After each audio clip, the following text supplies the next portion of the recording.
Oh man. Yawn. What's up, people? Come on, man. What? Oh, man, we need to start with more energy.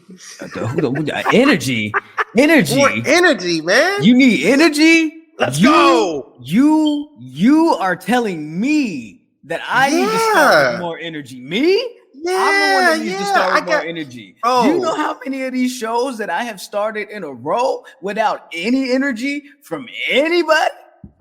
Right, I can't come in and just stretch real quick and you feel me? And just kick my feet up on this motherfucking table because I feel like I'm at home on Thursdays now. I can't control what happened yesterday. I can only control the narrative of right now. We moving forward. We're not focused on yesterday. We focus on right now. I like that. I definitely like that. Okay, so you know what? I apologize. You feel me? I apologize. You feel me? So with that said, since I ain't got no energy, you feel me? Let me go ahead and just go ahead and press this button, and we might as well just go ahead and get the show started. All right. Just kidding, right? Why would I do that, right? You can't do that. Like, you know what I'm saying? Like, we gotta really, you know what I'm saying? You really want to get the energy up. You really want to. All right, Ben. All right, Ben. All right. I see there you go, man. I see how you want to play today. Let's go.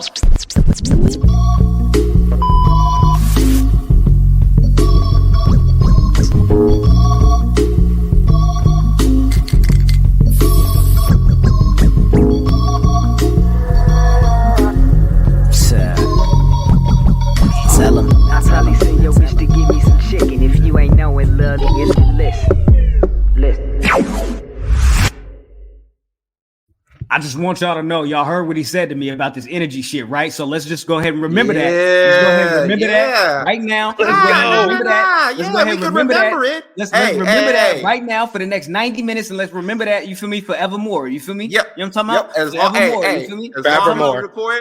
As long as we're recording on Thursday nights at 7, I'm gonna have the energy. The energy. I didn't have the energy when we was recording at 10 o'clock, and I was going over there and sitting in the corner. I was falling asleep when we were recording. That's when the energy was gone. But now the energy is here. I was like over there, just like off cam drinking Red Bulls and shit. You feel me? He's like, all right, bro, I got you, bro. Calm down, bro. Like, if you thirsty, you thirsty. Like, you ain't gotta hide the fact that you gotta hit a little 5-hour energy shot. You feel me? You're talking about, come on, my nigga. I come in here and I do this shit off 12s. You know what I'm talking about? Don't play with me. I'm not putting the brand in front of the screen. They're not sponsoring the show. You're not getting no free advertising off me. And even though everybody in this part of the world knows what Red Bull is, I'm not giving them the opportunity to make more dollars. Okay. All right. I like that. I like that. You know what? I like that. Now, with that said, ladies and gentlemen, people with jobs, people without jobs, middle class, upper class, high class, all that, cats, snakes, chickens, ducks, elderly people, and twerkers, we present to you another episode of the Public Enemies Podcast. I believe this is 285. I go by the name, oh my God, Graham. Of course, hey, let y'all know this right off the bat. Of course, that's not Jizzle. Jizzle's not here. Jizzle is on his way to Atlanta. He'll have a story or 2 or 7 for us when he comes back next week. You feel me? As he travels to the land of the ATL, you feel me? And on the way back, you feel me? So with that said, you feel me? It's me, myself, you feel me? The Waco Kid is in the building. Salute to the Waco Kid. How you doing, my brother? What's up? Hey. Even though you're trying to hate on me, how you feeling? Yeah. I'm trying to hate. I'm trying to motivate, man. We're trying to motivate. Yeah. Dropping bars. I like there that. You go. I like that. Well, I'm glad that you're doing well, my brother. You feel me? So with that said, you feel me? Salute to our guests here this evening. SP3 in the building. You already know what it is, man. True Hill. He came through with the ism. You feel me? He said, yo. Let me pull up one time on my bread name. You feel me? And slide through and do what we do. SP3, man. How you doing, dude? What's going down?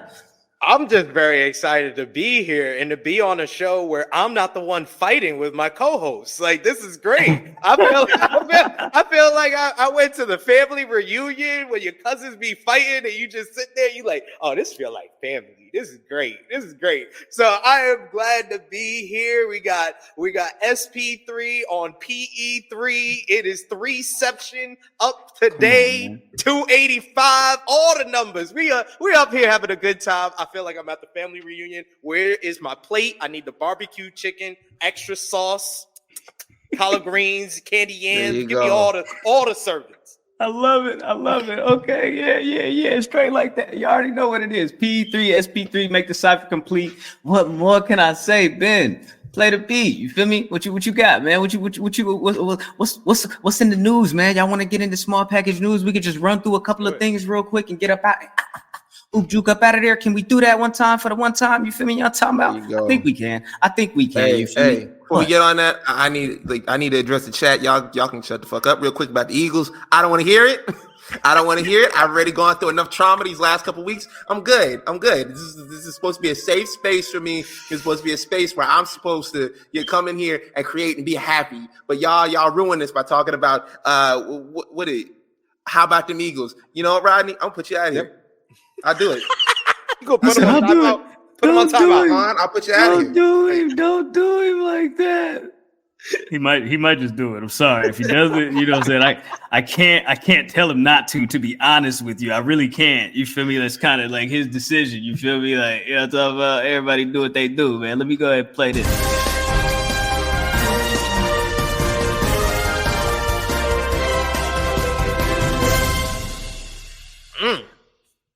All right, man.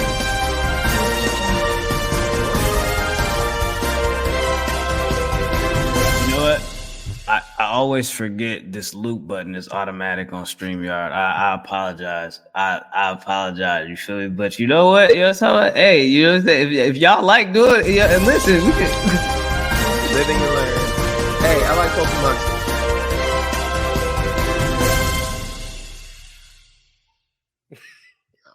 All right, man.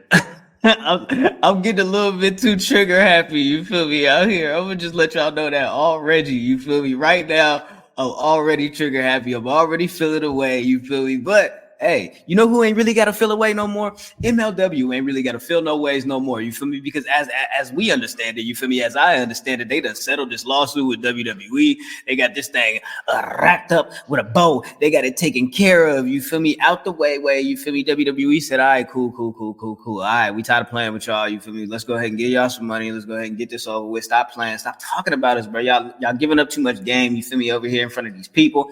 We ain't really feeling all that. You know what I'm talking about? But yeah, MLW, WWE, they came to the head, you feel me? And they did their motherfucking thing, and they said, all right, came to the table,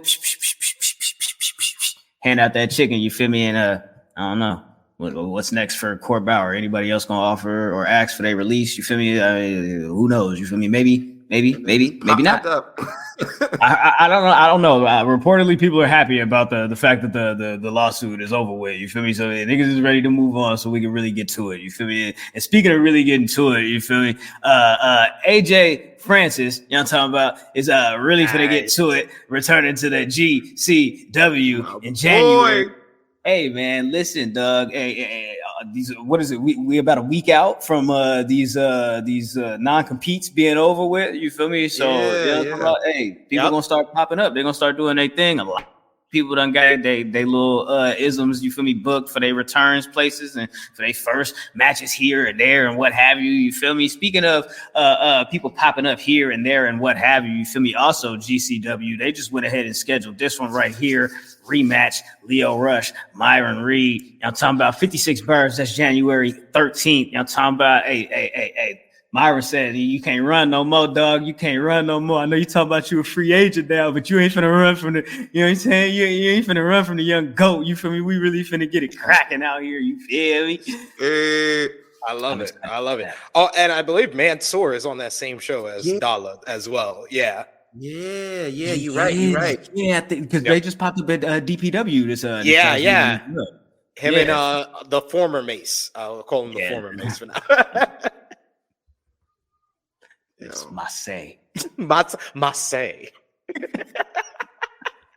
Let's go ahead and give him his proper credit and his proper due. You feel me? Hey, Ben, you wanted to highlight this MLW match? Alex Kane, Richard Holiday. Back at it one more time. Yeah, one more time. Yeah, Saturday, January 6th. Y'all, if you able to get it, Fight TV streaming, man. Support. Hey, take advantage of what I like to call the email chain and get yourself a free Fight TV membership if you haven't already. I'm just saying, 7-day free trial. It's helpful to watch this matchup, and I'm glad Richard Holiday is back in MLW. I know he's been without a place. He had a tryout for WWE. He's been in GCW where he just turned heel over there. So glad to see him back in MLW, and maybe he gets a title run because he's kind of been a mainstay over there. He just returned, and he's kind of the only one of like the old crew he used to be a part of to never win a world title. Yeah, but you know what I'm saying? He gotta step up and deal with the. You know what I'm talking about? Boomaye. Boomaye. What he gonna do with it? You feel me? I don't know if he could do nothing with Alex Kane right now. That boy running through everybody. You feel me? So we gonna have to see, man. Yeah, January 6th. You talking about? You feel me? Make sure y'all stay tapped in, stay tuned in. Question mark. Yeah. It's gonna be some good shit happening on January 6th this time. Don't worry about it. Don't worry about it. That's good. Hey, Court Bauer, don't play with me, bro. All right, man. Last but not least, man, you feel me? Let's go ahead and talk about it, man. The Iron Claw premiere was a couple days ago, and these two linked up. You feel me? MJF and John Cena. Who would have thought? I mean, MJF and whoever that is standing there. I think it's just MJF right there. You know what I'm saying? Like, I don't know. I apologize. I'm seeing things. You feel me? I don't know what I'm seeing right now. You feel me? But yeah. MJF and John Cena. You know what I'm saying? At the Iron Claw premiere, and a lot of people are now fantasy booking either MJF and John Cena feuding, John Cena going to AEW. You know, he already over there on Wipeout with the TBS, you know what I'm saying, partnership. So it's just a hop, skip, and a jump away. You feel me? So John Cena's a WWE lifer. Don't get it twisted, man. He ain't going that's one of the things. Like when him.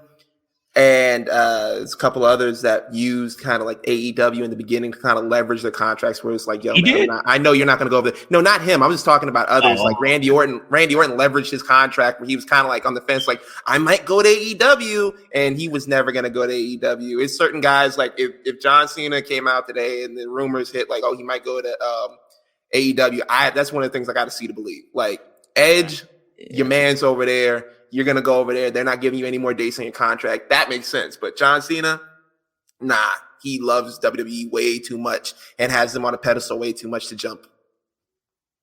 Yeah, he doesn't need to go to AEW. He doesn't need to do anything in wrestling at all. And he's just giving back to WWE for all they did for him. But I saw that picture and I was like, oh, WrestleMania 45.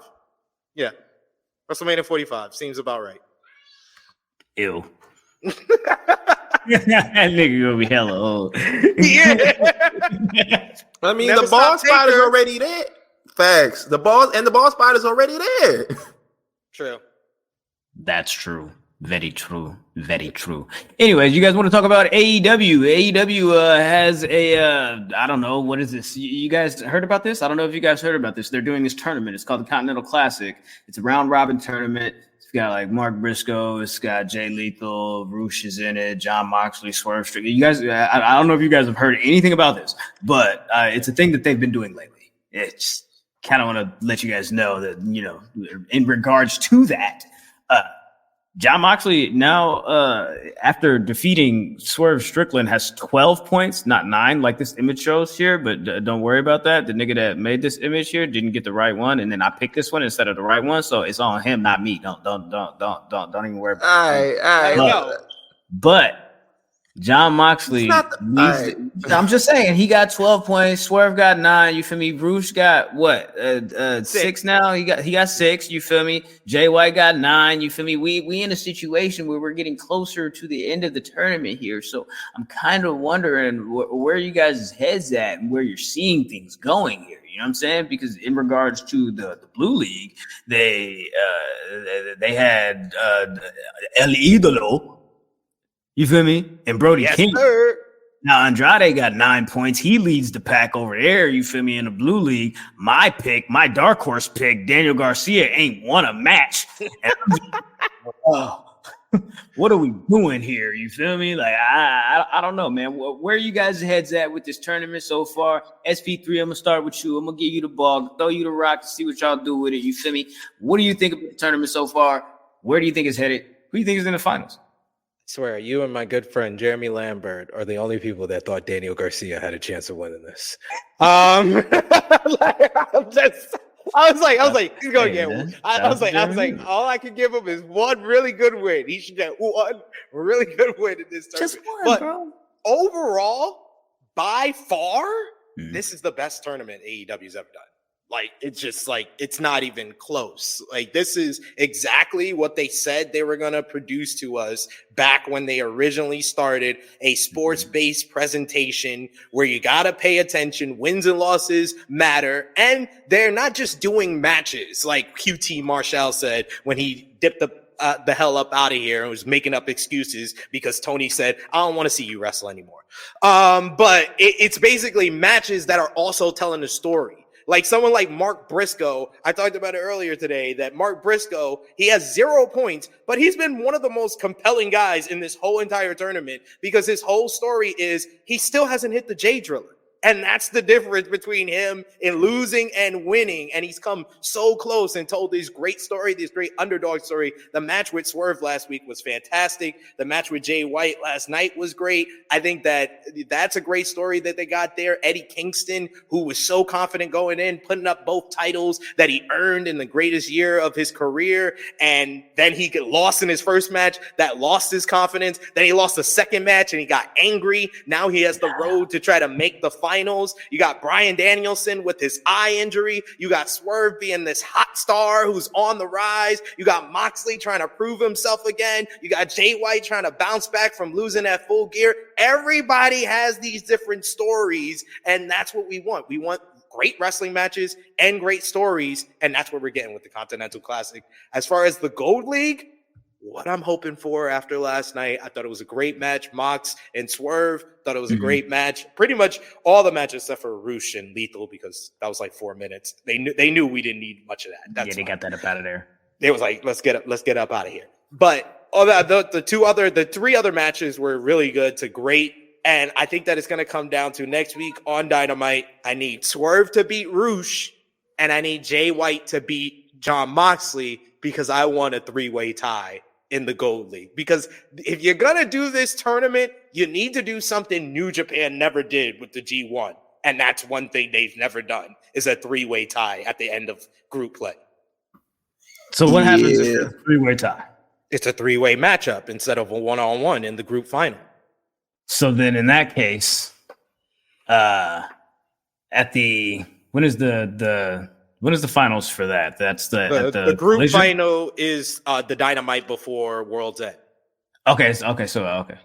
Oh yeah, because they're not doing a collision because it's on that Saturday. Okay, yeah. Okay, I'm tripping. Okay, got you. Okay, cool. This is very interesting if they do that. Okay, I would have thought one of these matches was going to end in a draw at some point, but they was like, nah.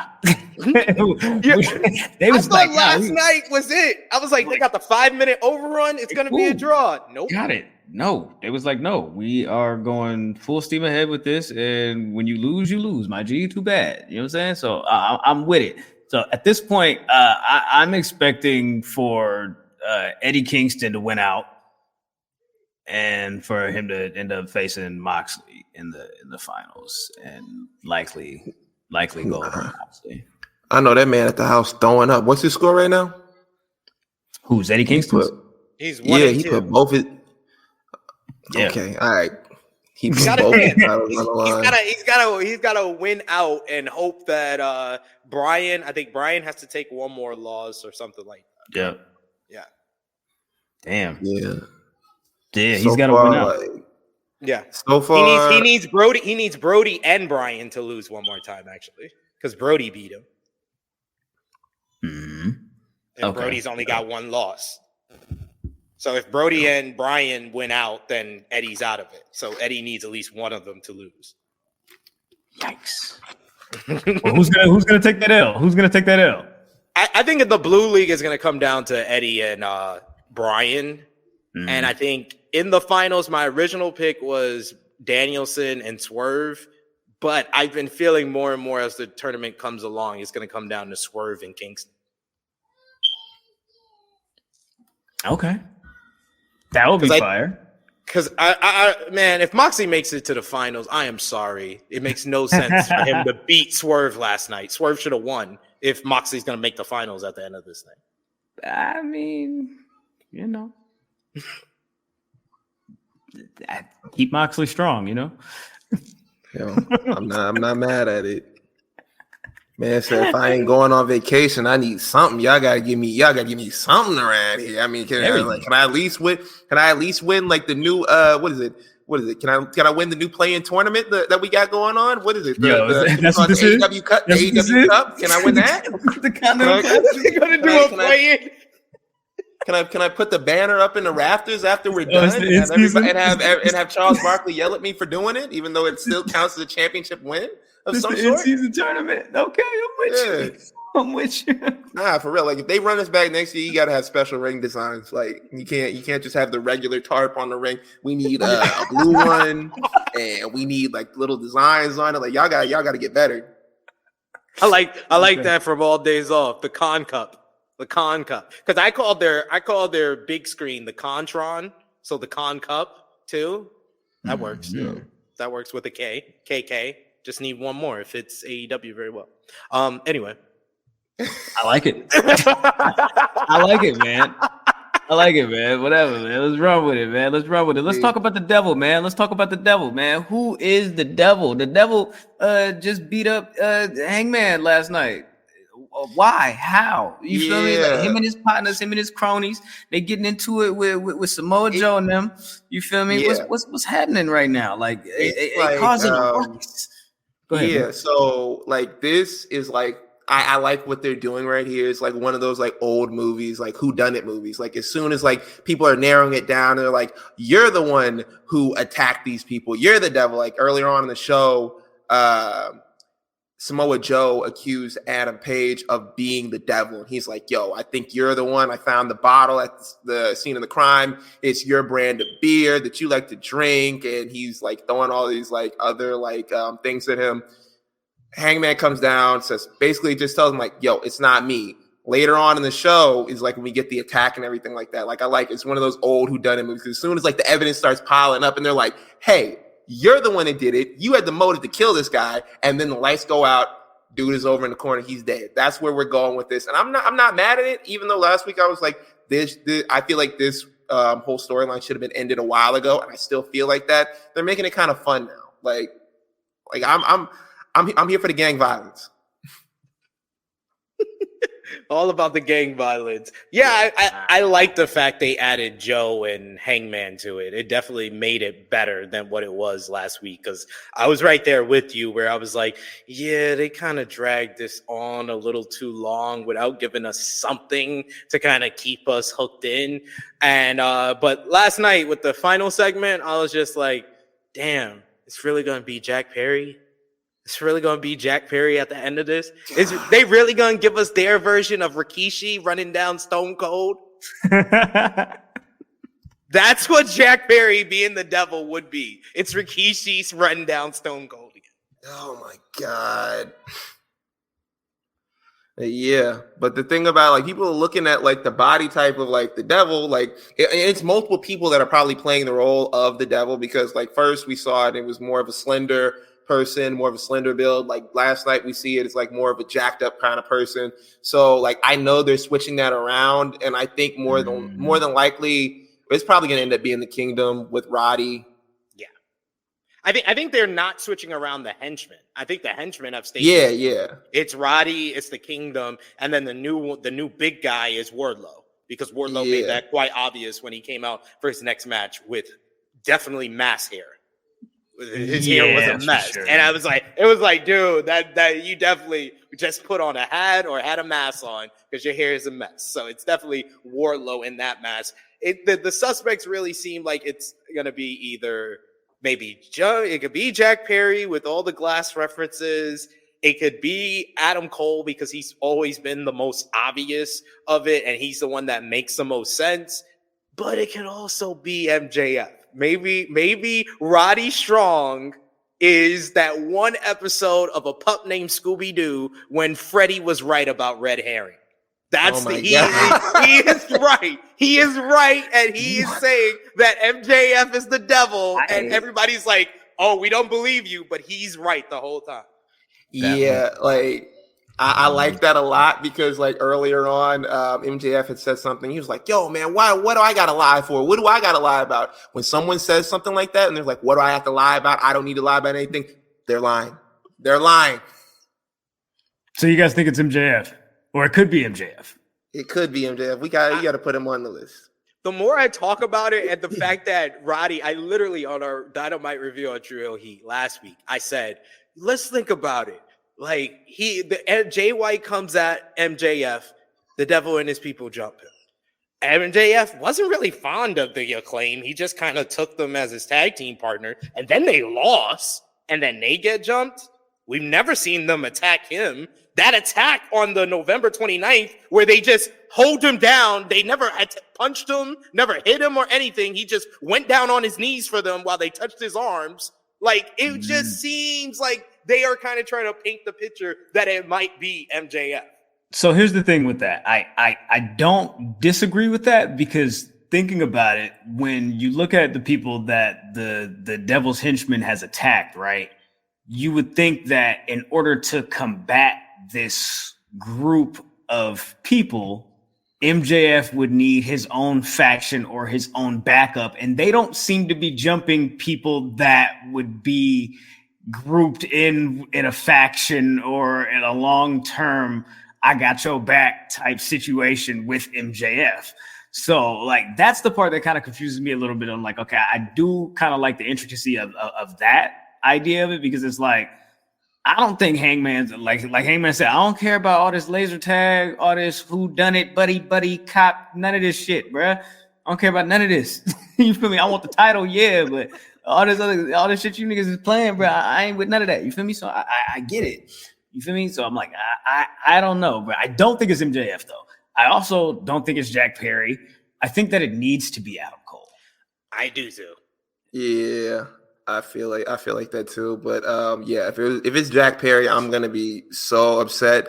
But like, I don't know what Jack Perry's situation is right now, because you see him like doing all like the little copyright things and trademarks on like Jungle Boy and Jurassic Express and A Boy and His Dinosaur and all these other things. So it's like, yo, is he about to get up out of town? Like, no. I'll tell you exactly what's happening. He's got free time on his hands, and Chris Jericho's been in his ear. Okay, all right. Yeah, I like that. I can see that. I see Trademark that part. everything. Trademark I see that everything. Part. What I'm really hoping for is all these trademarks is Tony Khan listening to me again and putting Jack Perry with the patriarchy. Because I'm sorry, I can relate to a story of a boy who goes out on his own, fails, and has to turn right back around to his daddy. that is relatable. Yeah. And then Christian's got two of his sons that he loves, and then it makes Killswitch farther and farther away. Bro, you could even add a little bit more on that. They're competing for the affection of Christian into that. Wow, and then it plays into what Adam Copeland said in his first promo. Because did anybody believe when Adam Copeland said, "Oh, Nick Wayne and Killswitch are going to turn on, or Luchasaurus are going to turn on Christian Cage"? No, neither one of them have that personality. Jack Perry, on the other hand, he would be the person that could turn them against Christian. Yeah. And then it'd be like a thing where it's like, you broke apart my whole Jurassic Express thing, I'm gonna break apart your patriarchy thing. You feel me? It's like a playing the long game type thing. Yep. See, I get it, but I just think that is just stupid. Like, because, and the reason why I say that is because it's like, I'll just boldly and plainly ask this question. Would Jack Perry be in this position if his dad wasn't Luke Perry? Would as many people be caping and fanboying for Jack Perry to be, I don't know, he's got to be the top, he's got to be a pillar, he's one of the best that they've got, if he didn't have a famous daddy? I don't know. No, he wouldn't immediately have that spot. No. Well, because he doesn't immediately have that spot now. I'm just saying, like, he definitely is having to work for it. You feel me? But like, there's just certain shit that I'm looking at, and I'm just like, I don't see it.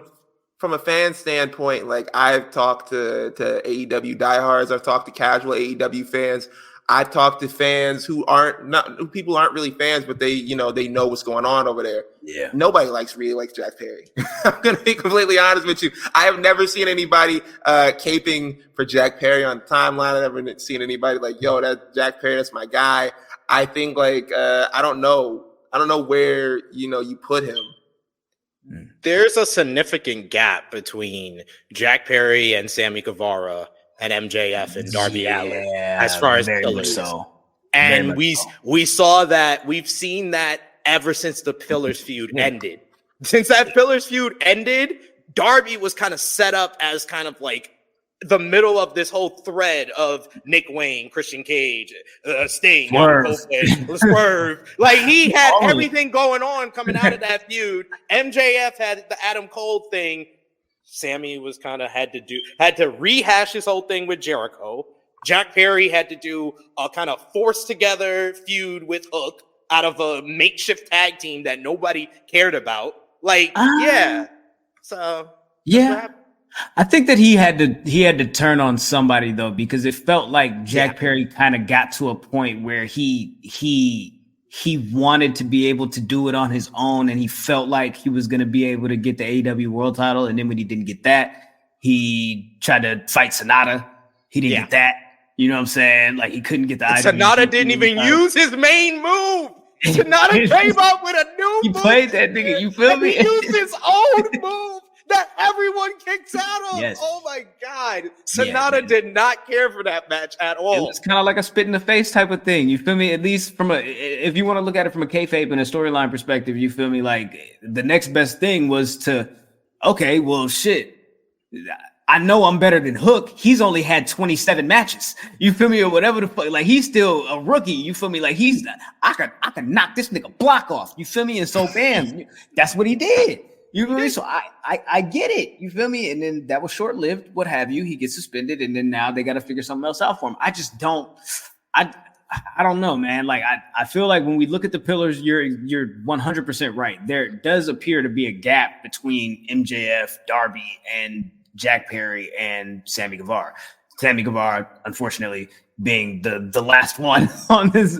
Like he has amazing matches, but you just don't have anything that connects with the crowd. And that's just I don't know like what that thing is. You feel me? But I don't want to get us too far off. You feel me? But World's End is December 30th, and I feel like we have to get a reveal there.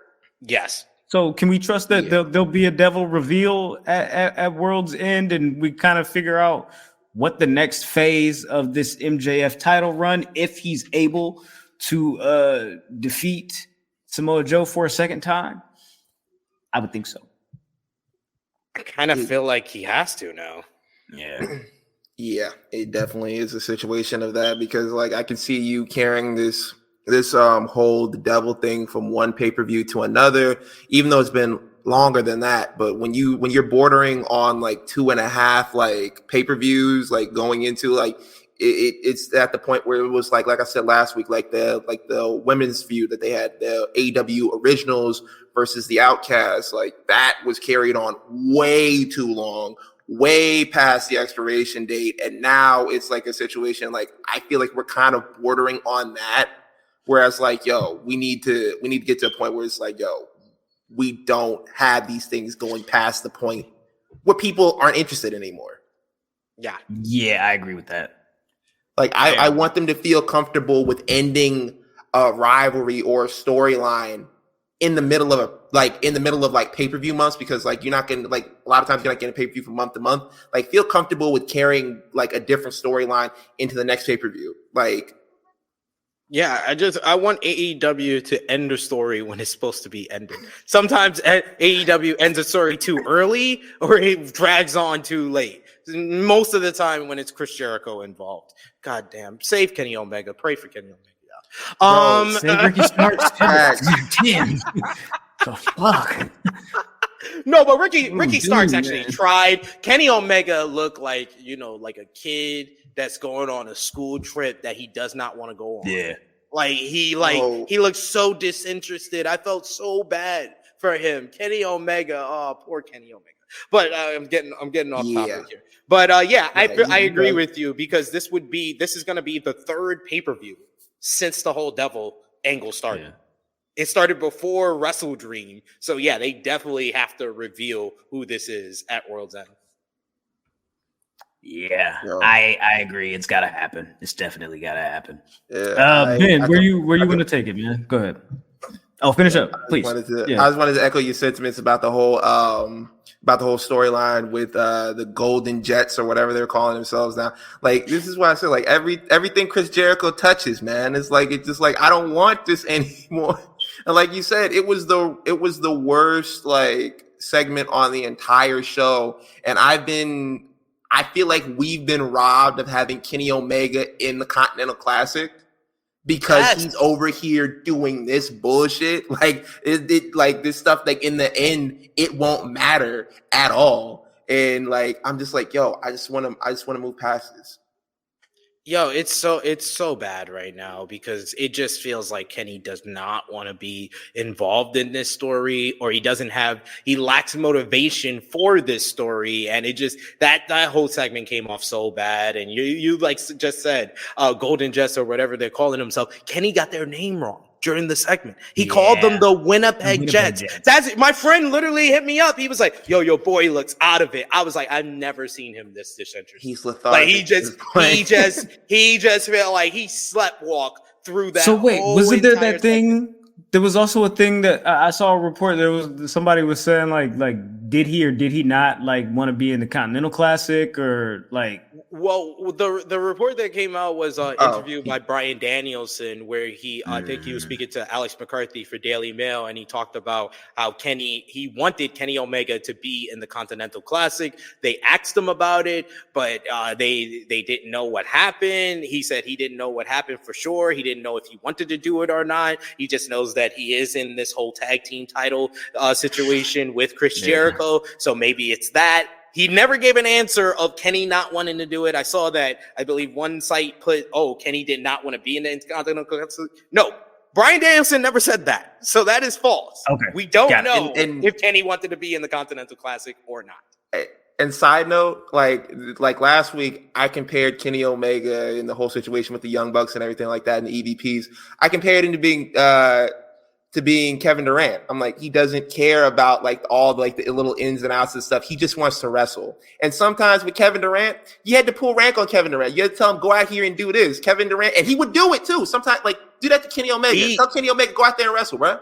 He's LeBron. He's LeBron. He's LeBron that first year in Miami, actually. Look, I like that. I like that. I like that better. I like that better. That first year in Miami, because Kenny always puts over everybody else. Like, that's all the great matches, all the great stuff he did in New Japan. He always had it in him, and he can be the best player in the world. He already been an MVP twice, like LeBron in his first year in Miami. He just needs to learn how to do it on this stage, but he don't got anybody that's going to motivate him to do that until maybe when Will gets here. Maybe Will will be the thing that sparks him. Will be his Dwayne Wade. Oh my! I love that. I love that analogy. I love that. That's better than what I had. Like, yeah, he's definitely. He's like right now. We're witnessing like you said. He's afraid of the success. He doesn't know how to get back there. I like that. I like that a lot.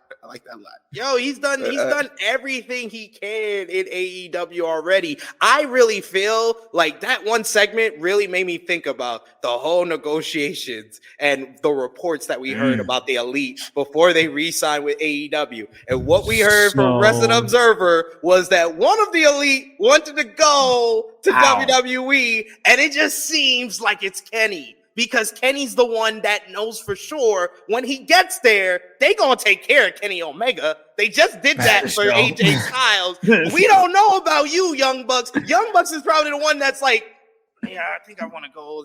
I mean, they don't do tag teams right. They don't do tag teams right. They don't do tag team right. And I think Hangman's like, yo, I just reunited with y'all. I'll go wherever y'all want to go. I'm good either way. He's like, I got the baby. They gonna pay me good here. I've been a champion here. Maybe I'll go to NXT for a little bit over here with the family. We go to Florida or something. I don't know, but I'll go wherever y'all want to go. And Kenny's like, yo, I could go get the, AJ want to really do this match. Seth really want to do this match.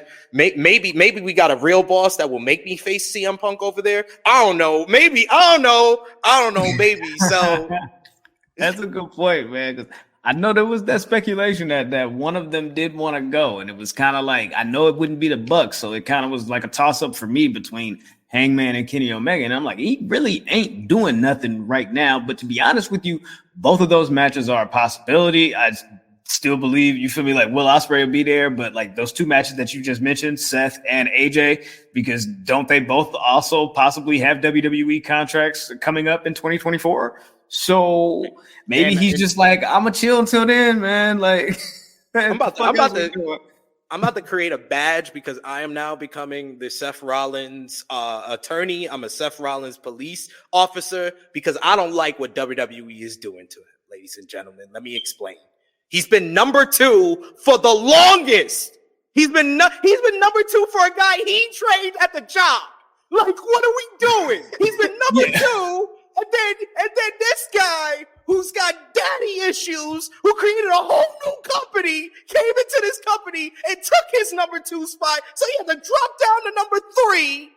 Then got his number 3 badge on, and then guy who's been calling him a bootlicker for a decade comes and takes his number 3 spot. Are you kidding me? And then we're not even including women. His wife would be ahead of him. Like, Seth Rollins needs to leave. He needs to leave. He needs to leave. Oh my God, yo! I'm clipping that. I love it. I love that. We gonna get to Seth Rollins. Seth Rollins. Yeah. Don't worry about it. We'll get to that. We can definitely get to Seth Rollins. Ben, before we do that, you want to take a quick little palate cleanser and do like a question of the week real quick? You feel me? And get some of the people's opinions on things. All right, cool. Let's do that. Let's definitely do that. This nigga SP3 said, nigga, I came here to cook. I came here to cook. He said, okay, I came here to, okay, I'm with you. All right, my bad, brother. Let me, Ben, should I, okay, so here we go.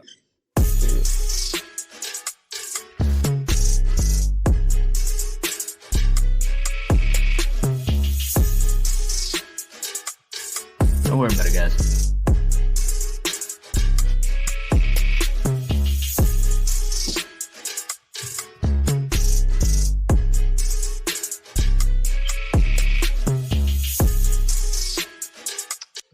Just kidding. You've got mail. I'm about to say shit. Longer than I remember. The theme gets longer every week. I'm like, damn. Hey, man, you feel me? I might have needed that little 8 bars before I came through with the, you feel me? Before with the ism, you feel me? You don't know what I got planned here, you feel me? You know what I'm saying? I might have had a quick 16 for you, you feel me? Just about the mail and the question of the week, you feel me? And the nominees and who could have did that, you feel me? Like, but nah, you feel me? You wanna see you playing with me today, dog. Go ahead, do your thing, man. Go ahead. Come on, man. Come on, man. Don't do that. We back, man. Question of the week one more time, man. We got a couple more of these left in the year, but I wanted to get your opinion. We wanted to get your opinion. Who are 2023 MVPs of WWE and AEW? Because everybody got their own MVP. Before you, I don't mean to interrupt you. I always want to remind people, regardless of who the hell we pick for these images, you can choose whoever the fuck you want. It's your opinion. How the fuck I'm gonna tell you how you feel about you? You feel me? Like, do your thing. You feel me? Go ahead, Ben. Perfect. Yeah, like Graham said, y'all could pick whoever you want to pick. Like, it don't have to be pictured.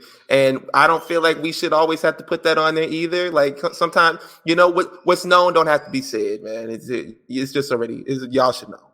We'll start off with Gresh. Yo, shout out to Gresh. Gresh said Sami Zayn for WWE, Swerve Strickland for AEW. Shout out to Terry, @YoungBlack_man. Swerve Strickland and Sami Zayn. Let's go down to Andrew Winfield _ men's Dirty Dom, just been a workhorse and just been killing it.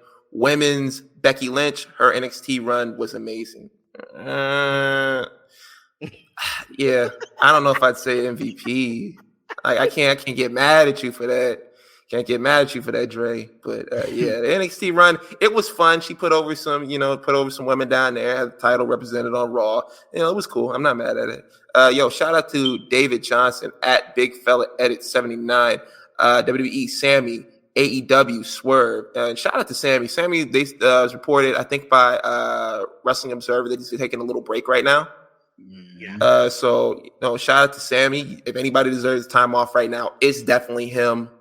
They go on to say honorable mentions: Rhea, Tony, Christian, Jay, and Dominic Mysterio.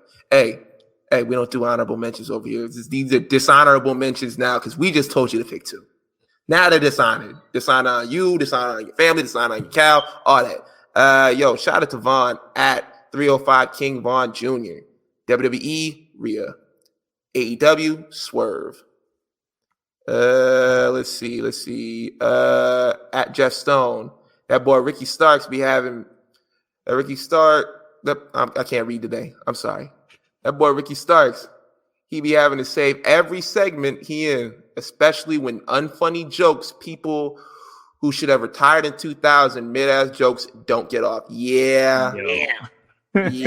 Ricky was over there like Chris Jericho over there trying to call him Enzo Amore, and it's like no one really buys that.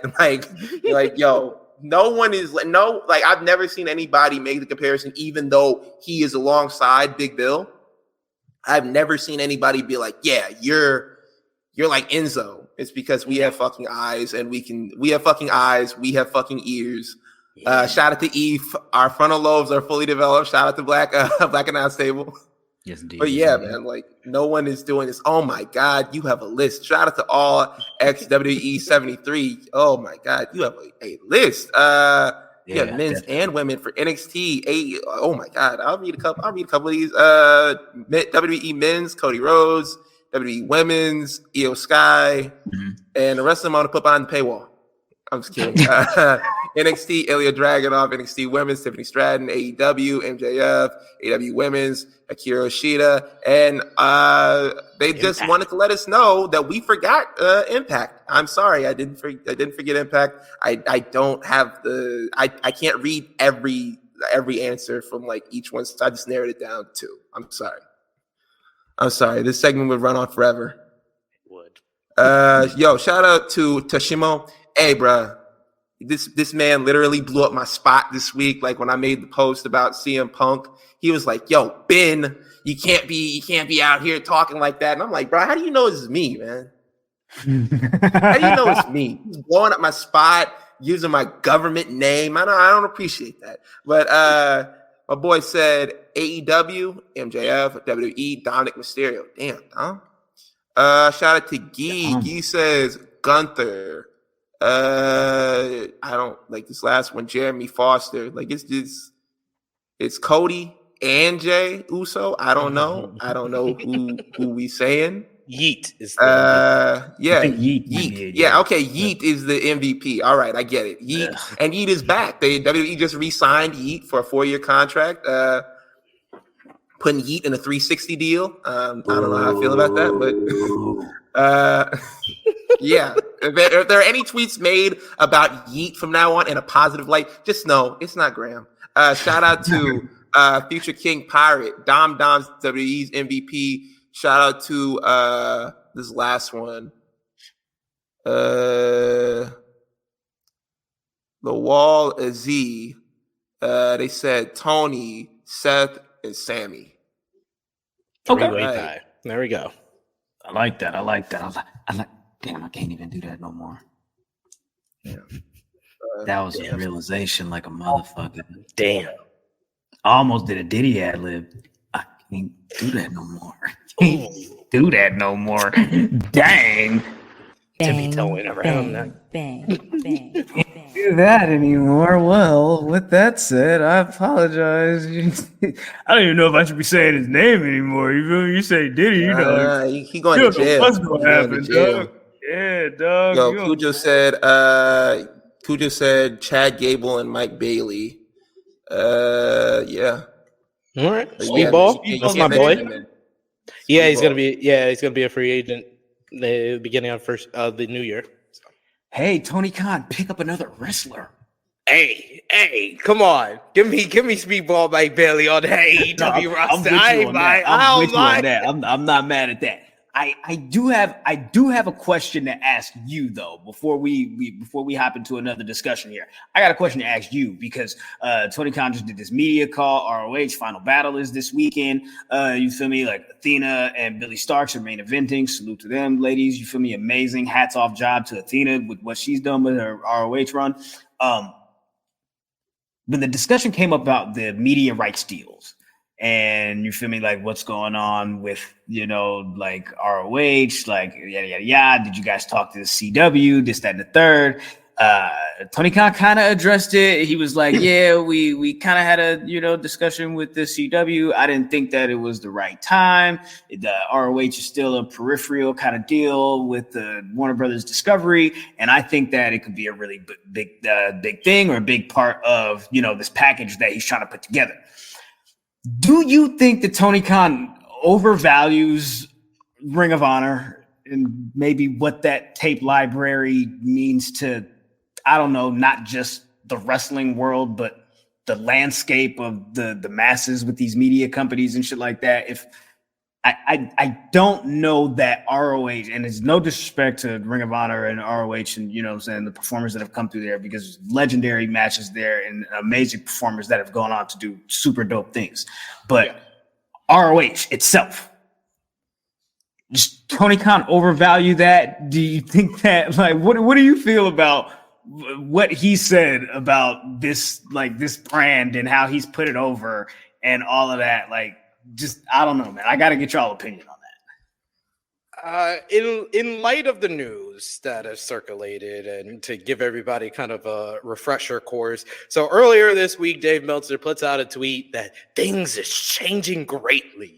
Had everybody shook. Everybody was like, what does that mean? Then the good brother, one of the good channels out there, Wrestle Purist, Ebu, who's got his connections with the CM Punk camp himself, he's like, oh boy, I don't know what they said. Then you get Matt Coon, who's connected with Dax Harwood, who is connected with Punk as well. Punk, they put out the tweet as well. And then finally Dave kind of said everything on Wrestling Observer Radio, that the talk is that the door is not closed as far as WBD bidding for WWE Raw, because that is the next domino to drop with their media rights deal, with NXT going to CW and SmackDown going to USA. It's now Monday Night Raw is the kind of the big commodity. And apparently PW Insider reported today that Paul Levesque, Triple H, Nick Khan, and TKO's Mark Shapiro had a meeting with a WBD executive at the Warner Brothers Discovery headquarters in New York City on Monday. And this news came today, one day after Tony Khan said he met with WBD on Tuesday. So I'm just saying, to answer your question, two things that Tony Khan overvalued in light of this news. One is, yes, he overvalued Ring of Honor because CW came to him for just Ring of Honor, not AEW. Ring of Honor, you could have had Ring of Honor on a premium network, on a regular network that my grandma could switch on a downtown TV. Oh my God, the little converter box. Oh my God, the converter box. My grandma could watch ROH, Ring of Honor. You know how far that comes. Ring of Honor. I've been a fan of Ring of Honor for 20 years, y'all. I've been Ring of Honor through and through. I've been to Hammerstein Ballroom for so many shows. I didn't watch the Ring of Honor on TV. Why? Because I couldn't get HDNet. Mark Cuban made that very expensive for us black folks in New York City. I couldn't get HDNet. They went to Sinclair Network. all of them, it was available in all these slave states, but it wasn't available in New York City. Oh my God. You're speaking to me, bro. It was available for me. I was watching Ring of Honor when Kevin Steen was down there. I was like, oh my God, what is this? Yeah, you're right. It's definitely in the slave states. It's only in the slave states they had Sinclair broadcasted. So I wasn't able to see that. So to find out that Tony Khan would have got it to a network television show like that, you don't even need to say, oh, I done this for Ring of Honor, I done that for. I got Ring of Honor on CW.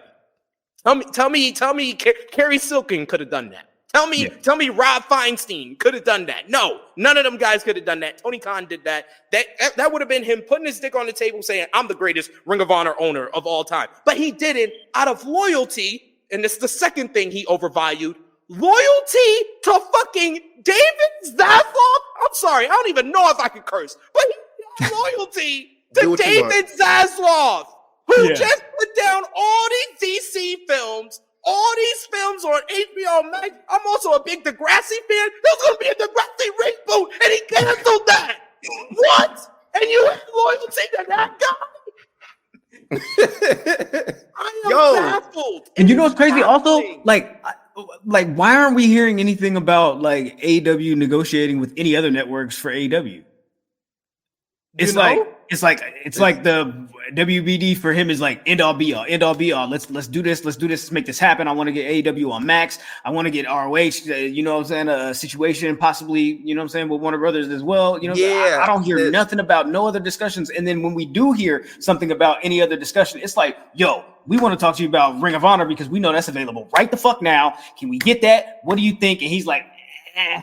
And I don't know, might be a smart move, might be a smart play, because at the end of the day, you know, with AEW being available, you know what I'm saying, and then maybe you bring that into play. But, they could pick ROH up at any time, and they chose not to. They decided to give you Collision. So I don't know. Like it's a strange thing. You feel me? Ben, go ahead.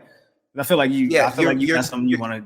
You're completely right with the whole thing. Like when they came out with Collision, I thought, just like a lot of other people, that they were going to take Ring of Honor and just be like, okay, well, we have Ring of Honor. Why don't we just push to the forefront and put it over here? And like on top of them, like turning down the whole CW thing, like we see like, yo, they turned it down. WWE picked it up. You're going to get NXT on there coming next year. NWA was going to be on there, but they kind of fucked it up. So now they're relegated to being on the app. Like you could have had so many different avenues to put Ring of Honor out there, and it's loyalty to a fault. It's like Mike Tomlin keeping on horrible like coaches and stuff like that out of loyalty while it's hurting the team. You're sitting over there like SP3 said, you're sitting over here, you're loyal to these guys who are literally cutting films just so they can get that money back. Put that money back in their pocket. Doing exactly what WWE's doing right now. Dude, David Zaslav said the WBD didn't need the NBA. So what would make you think they need AEW, my dude? What would make you think a company that says we don't need the NBA? That's their biggest property, WBD got outside of movies. And they don't need them. We gonna play Dallas, nigga. Hella episodes of Dallas, nigga. We got John Cena for Wipeout. We don't need nothing else. Nah, bro. Like, look, bro, it's not 2005. Nobody's pulling up the TNT for hour-long dramas. No one's doing that anymore. No one's pulling up to TVS for that stuff anymore. It's like, yo, man, all they're gonna do is show you reruns of Big Bang Theory. And they're going to show you sometimes baseball, like in the playoffs, like, bruh, we're not really doing anything over there. So, like, for them to say, like, they don't need it, you're exactly right. If they say they don't need the NBA, what do you think they're going to say to you? And I know you're not putting up the numbers that the NBA is putting up on TNT. So for them to say that, and then on top of that, they just got the deal with Bleacher Report on Max. And I think that's what Tony Khan is trying to get to. I think he's trying to get into another contract with them. So they put like the old AEW pay-per-views on there. So they put that on the app itself so you can be able to stream it so you get more eyes on top of that, because the Bleacher Report setup works out amazingly. And if I think WWE smells blood in the water, I think they're like, oh, well, we're a sports, based program. We could also get on there and like their contract with Peacock is coming up in a couple of years. If they can get over there, get their feet in the water when that contract is up, where's the perfect place for them to put their entire library? Where's the perfect place for them to put their pay-per-views and have that streaming? Go from Peacock to Max. Exactly. And it's a jump, and it would make sense. And on top of that, like I feel like the Peacock app, I feel like it's gonna die soon anyway, because there's nothing over there. I feel like if you take WWE out of there, I feel like that app falls, because like, bro, let's be honest. What are you watching over there? You watching The Office? You watching reruns of SVU? Like, what are we doing over there? Like, hey man, like I feel like just got renewed for season 2. There we go, bro. Okay, I watched Fast 10 on there. Awful movie. I would have never paid to see that movie. So let's go ahead and talk about, you guys mentioned a lot about David Zaslav and somebody having trust in him. One thing that somebody said about David Zaslav is, you know what David Zaslav thinks about me? He calls me One Bill Phil. And that seems to be the crux of this situation, to possibly open the doors back up. Meltzer said, that CM Punk maybe made this possible again. That, there was the report back in October that Nick Khan and Triple H possibly had a conversation with WBD earlier in the year and were shut down or denied or turned away. You feel me? But hey, once you got CM Punk, it's like, hey, let's have another conversation. You feel me? You know what I'm saying? You got my guy. You feel me? You know what I'm saying? I know all that. You feel me? So with that said, and this whole CM Punk whirlwind of stuff that's been going on over the past couple of weeks with his return to WWE, he just had this promo with Seth Rollins this past Monday, and it really wasn't a promo for him. Seth Rollins did all the talking. All Punk did was what? Decide, okay, I'm going to sign to Raw. Okay, great. And then, you feel me, he got cooked for the next 4.5 minutes by this guy. You feel me? So, or like you said, SP3, the guy that has been number 2, who then turned into number 3, who's now number 4, who possibly could be number 5. Hey, LA Knight sells more merch than this guy. I'm just saying. Can we give love to Seth Rollins? Who was like, he was like Kobe at the end of a game, at the end of Survivor Series. He was like, I'm gonna get me a WrestleMania main event. He got by people, but then he was like, yo, Michael Cole, chill. Like, I don't want no heat with Michael Cole. I'm gonna get me my WrestleMania main event. Fuck you, right? I was like, yo, Seth, bravo. I love the hustle. It's what it should be. It's the match that should happen. This is what people would be clamoring for. And I think there was a report, and I don't want to get this wrong, but I believe it was Fight for Select. I believe it was Sean Ross Sapp, where he said that he had spoken to a WWE main event talent that said that if CM Punk and the Elite can't figure this fucking shit out and work together, then I don't know about what they feel like their place in the business should be, or how they feel like, you know what I'm saying? Because it's like, if it's money to be made, you should make the money. And I just kind of always felt like it would be Seth Rollins who kind of had I don't know if he has a relationship with Seth Rollins, so I don't want to put that out there. You feel me? But I'm just saying, Seth Rollins kind of strikes me as somebody who just kind of like, this whole thing with him and this, I got personal issues with CM Punk. All he said is personal. He don't really go into deep diving into what it actually is, because it's a fucking work. Like, there's nothing really there. It's like, yo, let's make some money, my G. You feel me? I don't like you. You don't like me. You don't like my brother. You feel me? So it is what it is. Go ahead, Ben. And then on top of it, like, I feel like I like when they do promos and stuff like that. Like he said, personal issues. When you cut that promo and you leave it in the hands of the audience for not to be spoon fed, they already know. Like, people who are tapped in know what was going on when they had the backstage show on FS1, and how Seth Rollins was tweeting CM Punk and trying to get him to fight him, and how CM Punk went on there and basically told him to shut up. They know that Seth Rollins called this man a cancer. And they all know what happened between that time period where he wasn't working for WWE and now. So you don't have to spoon feed anybody and kind of like walk them along. It's like, we already know this stuff. So I really appreciated about it that they weren't insulting each other's intelligence. And I also appreciated the fact that CM Punk just stood back and took it. He was like, yo, look, I probably did do all of that stuff. I did step away. I did try to tear down this company. Like, you're right, but I can't tell you that you're right. I got to sit here and mean mug you, and I got to get my point across. Well, he looked at him like, is that all you got? I feel like I've heard this before. I feel like that's what everybody was saying. When he had like this, and he's looking at him like, he looked at him like, I feel like I've heard this before. That's what everybody was saying. And then Hangman promo. And then his first line is, "Are you done?" Yeah. He was like, "Wait, wasn't that Punk basically was like, yo, I'm not even gonna smoke you this time." He was like, "You got one time to disrespect me. One time to stand in this ring and disrespect me." Because like I said, I'm a Seth Rollins defender, but I know full-heartedly he gonna get smoked when he go try to go bar for bar with CM Punk. And that's why I called out people that told me, they was like, oh, this segment felt so much bigger than the MJF CM Punk. I was like, yo, CM Punk and MJF threw like flame balls at each other. Like, you're a fake Miz. Your career got ruined by John Cena and Triple H. This was, like you said, like you explained it perfectly, Graham. This was CM Punk putting a ball on a tee for Seth and saying, all right, hit the home run. Go ahead. Yeah.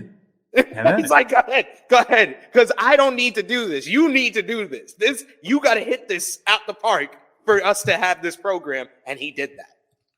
Yeah, and on top of that, I think it was Fightful Select reported that there was no producer for this promo, that they were just allowed to go out there and cook. And I've always said this about the faith that they had in Seth Rollins. I love that Cody Rhodes was his first big rivalry with Seth Rollins. They entrusted him to take care of Cody Rhodes. And now we see them doing it again. They understand how professional he is, how much he holds that company like in his heart to say like, okay, well, we trust you with the CM Punk, probably the biggest moneymaker feud that we're going to have in like the last decade. We trust you with it. And I really appreciate that.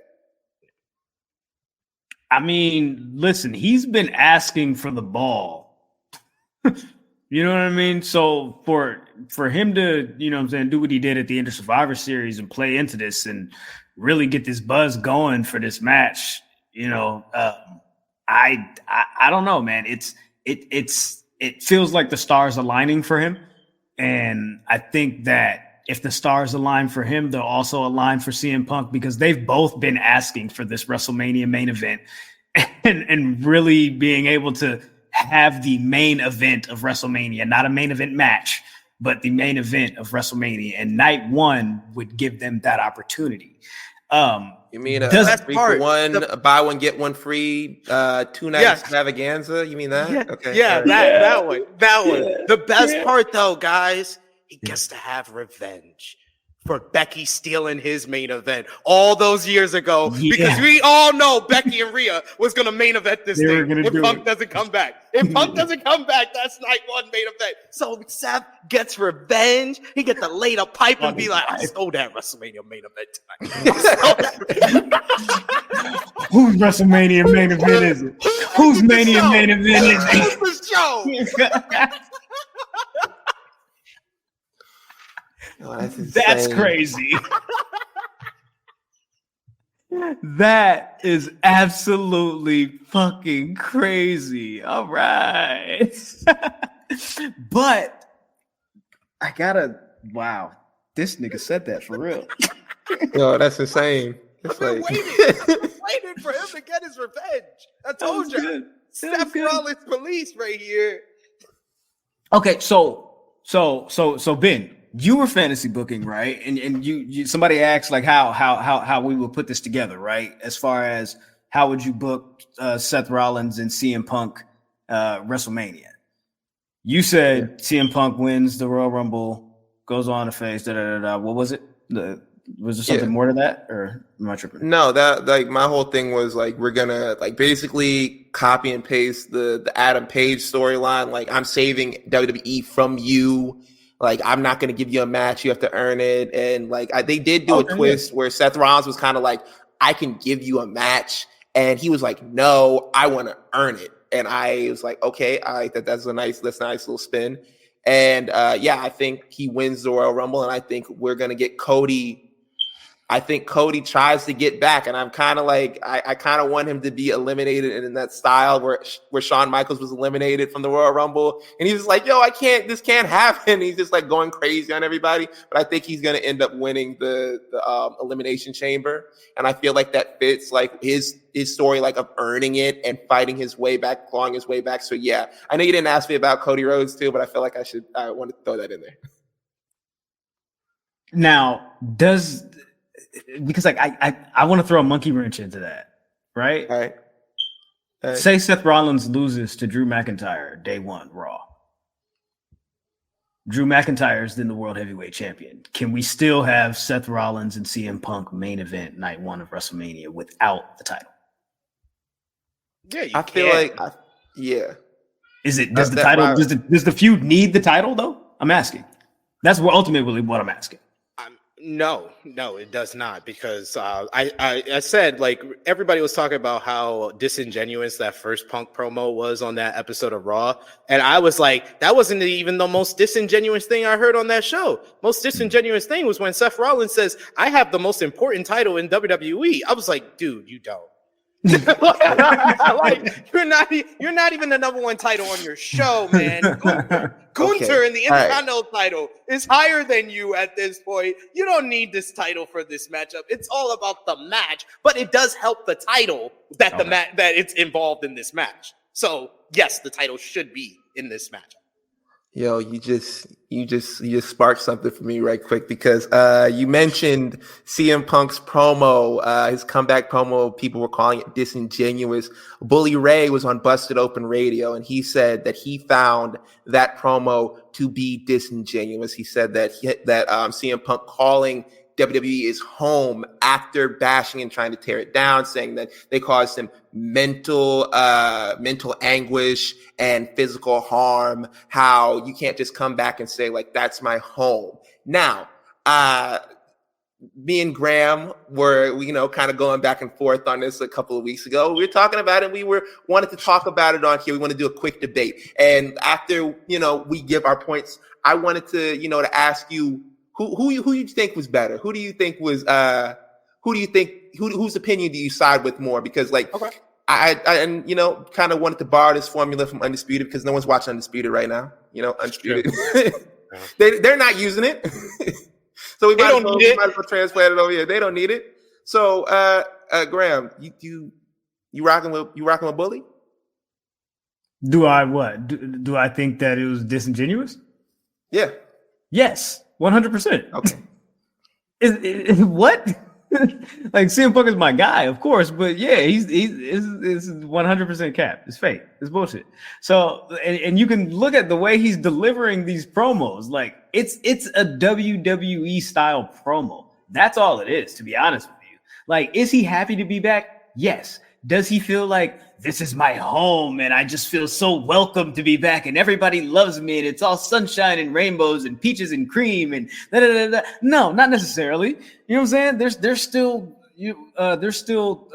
roads that need to be fixed. There's still wounds that need to be healed. You know what I'm saying? There's still situations and relationships that need to be mended, of course. You know what I'm saying? But when he goes out there and he has a job to do, to cut this promo and to be this CM Punk guy that's on the return to WWE, this triumphant return after 10 years, almost to the day, the Royal Rumble, you feel me, where he's going to enter and try to win it to face Seth Rollins, you know what I'm saying, whenever he, you know what I'm saying, of course, at the main event of WrestleMania, just like you said, that's his mission statement, finish his story, whatever, I finished what I started, rather, what he said, you feel me, why wouldn't he say, you feel me, I'm home, you feel me, I get it, but it's 100% fake.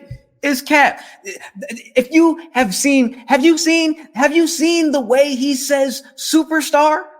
How many times he's throwing superstar into things and how he's like the newest Raw superstar CM Punk. I could go to NXT and be a superstar. This nigga is out here just playing the game. He's jumping rope. He's playing double dutch. He's in the mix. You feel me? Like, you see him. He down there NXT. What do you think the end game is? Like, this niggas is now reporting that he wants to maybe possibly succeed Shawn Michaels in NXT. Fake. Fake, 100% fake. And yes, I got to be 100% fake if that's my goal. They jacked Collision from me. You feel me? They gave me that and they was Indian givers and they took it back. You feel me? Type shit. You feel me? So why wouldn't I want to go over here hand in hand with Norman Smiley? You feel me? Hand in hand with Shawn Michaels. You feel me? These finna be my guys. 100% fake. Yes, I agree. I don't think that that is his position to be like all. I don't think that he is 100% all in on being back in WWE. Yes, because there's the money, but does he like love and, you know what I'm saying, enjoy everything that this company did to him? And like, does he feel like all of that is water under the bridge? No, don't think so. So in essence, I do think there's an opportunity for him to self-destruct and for him to get into it with somebody and for this to not necessarily boil over the way that he exactly wants it to. It's CM Punk. Okay, all right. Okay, you said a lot. You made a lot of good points. I really like that. But he called it his home.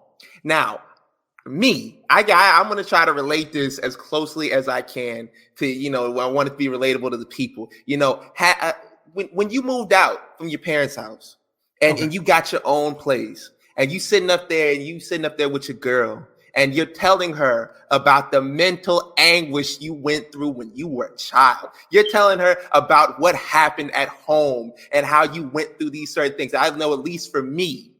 But guess what happens? Christmas rolls around. Thanksgiving rolls around. Are you not going home? Hey, I talk to my mom twice a week. I was like, that woman, she caused me so much mental turmoil. But guess what? I'm calling her. I'm saying, what's up? I'm saying, how you doing? That's what I believe is CM Punk. It's like, yo, we might have grown apart. Some things might have happened. Look, I'm backstage meeting these young guys. I got the girls down in NXT who called me their father. I don't gotta be Christian Cage. I got my kids right here, man. Like, I don't gotta do that. I don't gotta call nobody's dead father, nothing like that. They love me. This is a situation night and day at WWE. I think what happened was when he was in AEW, he realized this ain't my home. This is a house. This is a house. It's not a home. A chair is still a chair. Okay. When there's no one sitting there, that's what he said. He was back, like he was like, this is not the vibe that I wanted. When like he's down at NXT, right? He was down at NXT. He's doing seminars. He's talking to them. They're not spurning his advice. They're not saying, "Get out of my face, old man." They're saying, "Okay, all right. I really, I need that advice. Like, okay, that'll take me to the next level." This was his home, and I think now that he's back, I think he feels that way because, like I said, AEW was an apartment. There was no love in there.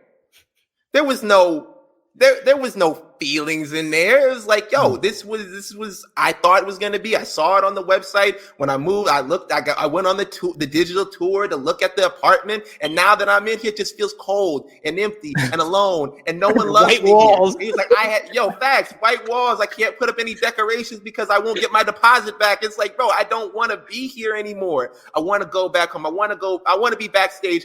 Dapping up Kofi Road. What am I talking about? Kofi Kingston. I want to be backstage, shooting the shit with Cody Rhodes. I want to be backstage with Adam Pearce, who I've known for 2 decades. Like, yo, it's like I'm cool with being here. Now it's his home because guess what? The landlord that used to be here, the bank that you used to go through to pay your mortgage, they're not here no more. Vince not here no more. It's more of a home atmosphere, and I get it. I get it. Sometimes you talk down about your home. Sometimes you're like, you know what? You the place you grew up. I say it all the time where I grew up. I'm like, I don't want to go back there. Fuck that place. Like I said, Thanksgiving rolls around. I'm at the door right there with a dish in my hand, telling my mom where you want me to put it. That's CM Punk. Okay. All right. 2 very good arguments here. And I was very surprised by both of these arguments, I will say, because at the beginning of this debate, I was very much on Graham's side because 100% that Raw promo was disingenuous as hell. It's the line. Y'all, everybody's talking about the "I'm home" line. It's the "I came back because I love you guys. I love you guys." He said it twice, like right after, because he didn't believe himself the first time. Yeah. He said, I love you, I love you. Like, it was like he was practicing. Like, oh, that's the one. That's the one. In the mirror. That's the one. That's the one. Yeah, that's the octave. Yeah, that's the one. That's the one. So that was disingenuous. But I am gonna say that Ben won this debate because he's making the analogy of a kid going back home, and I made the analogy of CM Punk is a guy who broke up with a girl and then wanted her back because the report came out that before AEW was around, when he was on backstage, he wanted to go back to WWE then, but they didn't want him back. Vince didn't want him back. Right before he went to AEW in 2021, he wanted to go back. Vince didn't want him back. And then he showed up in April. Earlier this year. Yeah, you're right. He was still, The whole plan is like, it was like a light bulb. It like went off in his head. He's like, show up here. I'm going to open the door open for me. So it's going to be open when I burn this place down. Let me go back and burn this place down. And then I could come right back over here. So that is like, this is why everything makes sense. If you think of it, of a guy that broke up with this girl and then regretted it. And then the girl didn't want to take him back. So he's like, oh, they gave me mental anguish. Oh, they was horrible to me. She treated me like trash, blah, blah, blah. Still at the end of the day, he texting her like, hey, big head, how you doing? Yeah, you want to take me back? And then when the girl is got a new job, living all luxurious, more successful than ever before, she says, hey, you could come back. Yeah, you just punched out somebody. You just lost your job. You could come back over. So CM Punk is at home. He feel like he's at home. He's like, my feet is dirty. I'm going to put my feet up. He's like, yeah, I'm going to take over NXT. He think he's doing he has all the goals in mind. I don't know how that's going to work out in WWE, but God bless to him. God bless to him. So yes, Ben wins. Yes, sir. Yo, and this is vindication for because we've done debates, we just never officially like put it together. This is vindication for the whole women's tag tournament debate. So we're back. It's 1-1. So hey man, it only took you a year and a half to get one up on me, man. Congratulations. There you go, man. Hey, you know what? You just like Kofi Rhodes, my G. You just like Kofi Rhodes. You just like Kofi Rhodes. Finish your story. You're making me crazy. We need the meme of Kofi Rhodes now. Anytime we talk about Kofi for the culture, we need the Kofi Rhodes meme.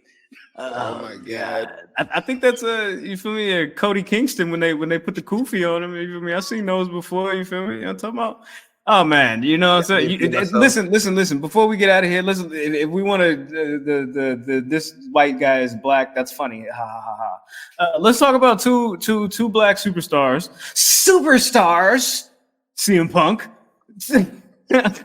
in this company that are fucking killing shit. You feel me? And I'm talking about Trick Mello Gang. I'm talking about Carmelo Hayes, and I'm talking about the 2023 Men's Iron Survivor winner, Trick Williams. They just had this whole thing with Ilya Dragunov this past week.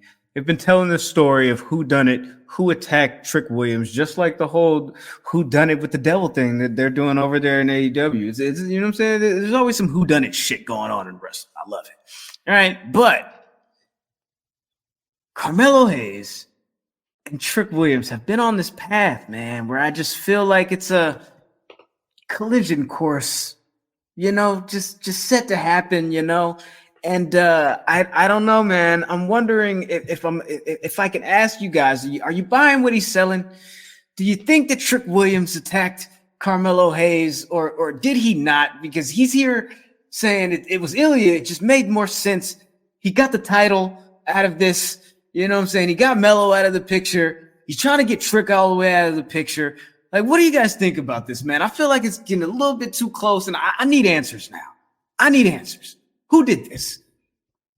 Melo did that shit, yo. Melo did that shit. He did that shit. He guilty as fuck. Like that final segment, I was like, damn, bro, I was with you. I was in the courtroom. I was about to get my suit on and be his lawyer. But man, he incriminated himself way too much in that last segment. When you start accusing people and then your whole theory doesn't even sound good, it's just like, dog, you done incriminated yourself. Like, why you even said anything? and then when the doctor checked on him after the attack, they was like, your knee's perfectly fine. Man, like, dude, I know you a Triple H and Shawn Michaels fan, so you saw that angle in 2002. So like I know you done laid down in the back and act like your knees hurt. Like, damn, like I was with you, Mello. Why you had to incriminate yourself?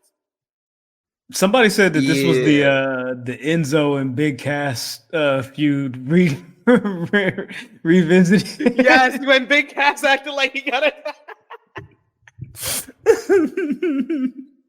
Great stuff. Like, Great stuff. Like I didn't believe him from the start because like when they brought in Lexis King was like, I might have been the one that attacked him. I was like, you weren't the one that attacked him, bro. Like no one gives a fuck about you anyway. But like you definitely weren't the one that really attacked him, because if you're out here like say if you did it or not. And like we saw at Deadline, he talked after the match. He was like, yo, I'm not the one that attacked Trick. And then immediately Carmelo Hayes goes backstage, does damage control. He's like, man, that nigga lied. He was the one that did it. And like immediately just like, okay, we know something's up. And for you to go out of your way and to pull someone out of thin air and just be like, you know what, this guy over here, he could be the one that did it. That was the icing on the cake for me, because I'm like, you know what, no evidence, no videos, just vibes. Just vibes. Like just vibes. Well, we don't really have any evidence that Melo did it though. We just kind of got vibes. I mean, he did go right out the door after Trick went back there, but that was after Lexis King ran into the room that Trick was in, though. I know, and that's why none of this has made sense since Deadline. Right? Why did they retcon that? Why did they basically made Lexis King Rikishi in the Austin got run down? Because that got retconned to, Rikishi was Triple H. Triple H was the one that hired Rikishi. Oh, okay, got you. And that's what I thought they were going to do with the whole texting thing that they added to the story, that Melo hired Lexis. And I was like, okay, that's good. But then when you say when Lexis King said, oh, I didn't attack Trick at all. You know what I said? I was like, so we just wasted a fucking pay-per-view match on this? Yeah, he said he was close. Like this was we wasted a month for nothing. Like Lexis King, the minute he got involved in this storyline, it felt like the charisma got drained out of it. And I like Brian Pillman Jr., but like this was a misstep. You don't go from introducing a character to putting him in the top program on the show. That was just stupid, Michael Hickenbottom. And not for nothing, like you put him in the top like storyline. He's also in the breakout tournament right now as we speak. So you're putting him back as an NXT rookie on top of that. So that kind of like didn't really make much sense to me. Nope. I mean, he is an NXT rookie. He's cloud chasing, man. He's trying to get seen regardless of what it takes. You feel me? Like I've never seen a full Brian Pillman singles match until the one at Deadline. So I was like, okay, cool. Did you like it? What? Did you like it? Was it the best match on the show? It was. Listen, I gave. Or did it feel like a damn TV match? Because that's what it felt like to me. Honestly, it felt like a waste of Carmelo Hayes' time. To be honest with you, okay. So that's why I'm excited for Carmelo Hayes, because Friday tomorrow he's going to be on SmackDown. He's in this United States title tournament. He's going to be facing off against Grayson Waller. Of course, I think he's going to lose. Sorry, I do, because I think nothing good is going to come to Melo, because karma's a bitch right now. You know what I mean? So, that's just how I feel. I feel like he has to lose this match, which sucks. You take your little ass right back down to NXT, you feel me, and then get your ass whooped by your best friend, because now you got figured out. But I would hope that he would go far in this tournament, or at least go through Grayson Waller, hopefully. But in reality, I think he's going to lose, because I think there's just unfinished business to have here in NXT with Melo. And I don't know what's going on with NXT because if Melo and not Melo, excuse me, if Trick and Ilya are facing off New Year's Evil, they just ran an angle this past week for next week's NXT taping where I'm like, maybe they're gonna say that he wasn't 100%, and then he ends up losing the championship, maybe, or like, you know, because I'm like, damn, why would you send Ridge down there to do a hit job? You feel me? Like, I don't want to give a spoiler away too much. You feel me? But goddamn, you feel me? Why y'all gotta put that on Ridge though? Like he just getting over the real one, and you're gonna give him a fake one? And then give him man. Yeah, shit, he got 2 real ones. Man, who's getting the heavier suspension? 3 real ones. Draymond for sure. Because clearly it don't matter to these niggas that he keep doing it. Yeah, storyline or you feel me, kayfabe or non kayfabe. They like, man, do your thing, bro. You know, it's fight night, I guess. You know what I'm saying? Stay true, dog. Do your thing. Whatever. SP3 has referenced 2 people this program as Rikishi, and one of them is Jack Perry, the other is Lexus King. So just wanted to throw that out there. Both men under 300 pounds. They probably 2 of them together probably weigh the same as Rikishi. Probably his butt cheeks, maybe. Those 2 guys ain't that muscly. He's like, yeah. My goodness, man. Well, hey, man, what else, Ben? What else you got before we get up out of here? Before we close up shop, is there anything else that we haven't touched on that we're just kind of missing before we go? Do y'all think Lexus King wins this breakout tournament? Because I seen everybody's on the Obafemi bandwagon right now.